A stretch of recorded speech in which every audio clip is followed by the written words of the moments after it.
और ये first phase के 150 लोगों की पात्रता का सर्टिफिकेट देने का कार्यक्रम का आयोजन आज यहाँ पर एसआरए के माध्यम से किया गया है। ऐसा है कि देवा भाऊ की सरकार को जनता को उपहार देने के लिए दिवाली की आवश्यकता नहीं है।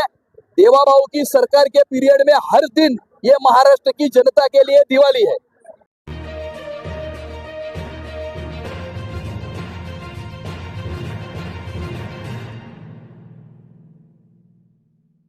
नमस्कार, मैं हूं आपके साथ अंजना और आप देख रहे हैं महाराष्ट्र न्यूज 9। आमदार अमित साटम यांच्या प्रयत्नांना यश।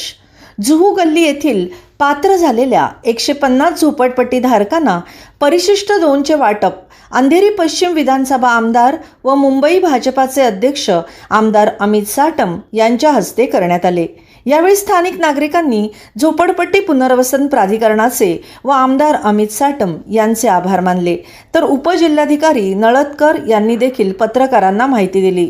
महाराष्ट्र न्यूज 9 मुंबई। 1000 लोगों का 2 साल का भाड़ा, पिछला थका हुआ भाड़ा और तीसरे साल का जो पोस्ट डेटेड चेक, ये सबसे पहली इंपॉर्टेंट महत्वपूर्ण कंडीशन होगी।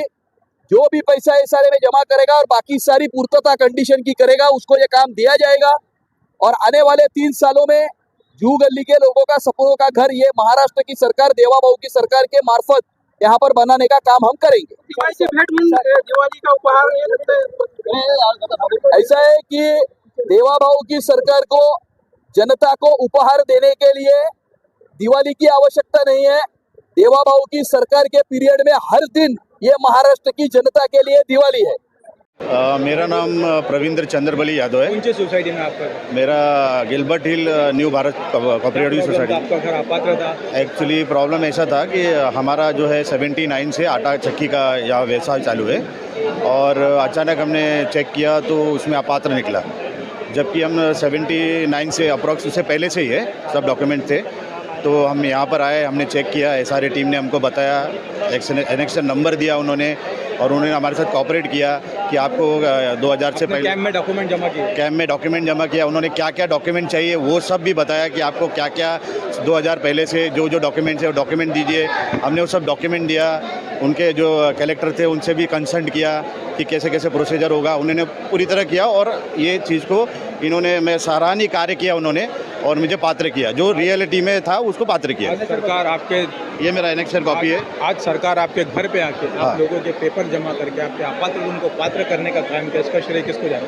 ये श्रेय सबसे पहले तो मैं सरकार को ही देना चाहूँगा, जो अमित साटम जी है और जो सरकार है एसआरए टीम को भी देना चाहूँगा कि जिन्होंने ये कार्य मेरा जो जन्म है मुंबई में हुआ है और ये कैंप लगा के इन्होंने जो लोगों का भला के बारे में सोचा, यहाँ ग्राउंड टू अर्थ, ये सरकार और एसआरए टीम को मैं बहुत बहुत बधाई देना चाहता हूँ, जो लोगों ने पब्लिक के बारे में सोचा। Door to door camp. आपका ही घर था वो? हाँ, हमारा खुशी हो रही एक्चुअली घर नहीं, हमारी आटा चक्की है और हम बहुत हैप्पी है। मतलब जो भी काम किया उन्होंने बहुत अच्छा लगा, सराहनीय काम किया और हेल्प भी, एक्सप्लेन भी अच्छा किया उन्होंने, तो हम बहुत खुश हैं। हाँ, करीबन इस कैंप में 2000 लोगों ने एप्लीकेशन किया है। 2000 लोगों में से 835 लोगों का जो फॉर्म है वो उनका रेंट, उसके बाद वारिस ट्रांसफ़र, इसके बारे में था।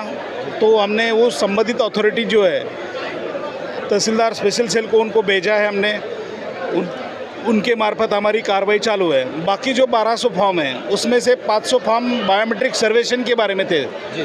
तो 550 फॉर्म का बायोमेट्रिक सर्वेक्षण हमारा कंप्लीट हो गया है, हमारा काम कंप्लीट हो चुका है। दूसरे फॉर्म थे हमारे 350 फॉर्म मिसिंग के, जिनका नाम एनेक्जर में नहीं है, तो उनके बारे में व्यक्तिगत इंक्वायरी करना ज़रूरी है, सोसाइटी से इंक्वायरी करना ज़रूरी है, क्योंकि वो मिसिंग क्यों रहा, कौन सी सिचुएशन में रहा, इसकी जानकारी ज़रूरी है, जानना ज़रूरी है।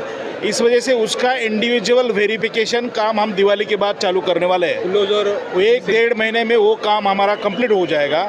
उसके बाद हमने अनिर्णित, आपात, क्लोज, इसका 637 एप्लीकेशन हमारे पास आया था।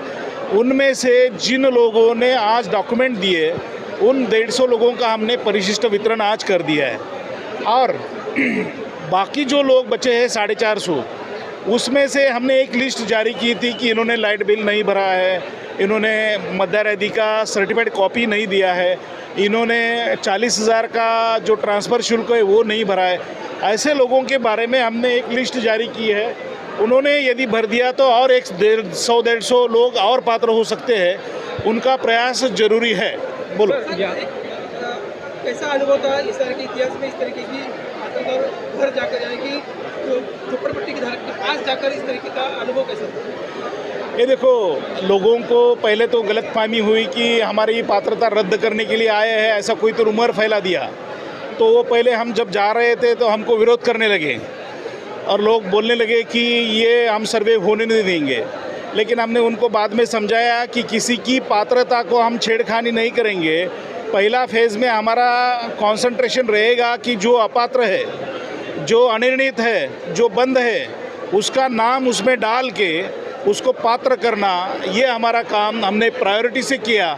उसको हमने यशस्वी किया ऐसा आज बोल सकते हैं, क्योंकि हम 150 लोगों को आज परिशिष्ट 2 बांट सकते हैं। इस समय लोक प्रतिनिधि का कैसा सहयोग रहा है, क्या बताओ? इसमें सब लोगों का सहकार्य हमको मिला। लोक प्रतिनिधि अमित साटम जी का, उनका भी सहयोग हमको बहुत ज़ोर से मिला। यहाँ के सोसाइटी के लोगों को ज़बरदस्त सपोर्ट मिला। और उस झोपड़ी धारक का मैं सबसे ज़्यादा सहयोग ज़रूरी था जिसका डॉक्यूमेंट था। यदि वो डॉक्यूमेंट नहीं देता तो हम ये पात्रता नहीं कर पाते। सर, कुछ लोग अभी भी बाकी है जिन्होंने पेपर जमा नहीं किया। कैंप तो आज बंद हो जाएगा, तो उसके बाद वो लोगों को कहाँ पेपर? हाँ, अब ये दूसरी रूमर फैला दिए है कि कैंप बंद हो रहा है। कैंप बंद नहीं होगा। यहाँ एक आदमी हम रखने वाले हैं, वो खाली डॉक्यूमेंट कलेक्ट करके उधर स्पेशल सेल हमने बैक ऑफिस तैयार किया है इसका। उधर 4 लोग हमारे बैठते हैं रोज़। और आपके जुहू गली और हमारे जो ये प्रायोरिटी के प्रोजेक्ट रहते हैं उसमें हम जो भी है वो हमारा बैक ऑफिस में काम चलता रहता है। काम बंद हुआ ऐसा कुछ नहीं है। तो मिसिंग सर्वे के बारे में क्या बताओ? हाँ, मिसिंग सर्वे जो है कब हो जाएगा? मैंने डिटेल में बता दिया कि मिसिंग, मेरे पहले ही बाइट में जो स्टार्टिंग पार्ट में ही बता दिया कि मिसिंग बोले तो इंडिविजुअल केस आता है। सोसाइटी मिसिंग है तो पूरे सोसाइटी का केस आएगा, लेकिन आदमी मिसिंग है तो आदमी का इंडिविजुअल केस बनेगा। तो इंडिविजुअल इंक्वायरी होगी, इंडिविजुअल वेरिफिकेशन होगा। सोसाइटी के परिशिष्ट 1 में उसका क्यों नाम नहीं आया था उसकी चौकसी होगी। सोसाइटी से NOC या उनका सविस्तर रिपोर्ट लिया जाएगा, उसके बाद उस पर निर्णय लिया जाएगा। Thank you.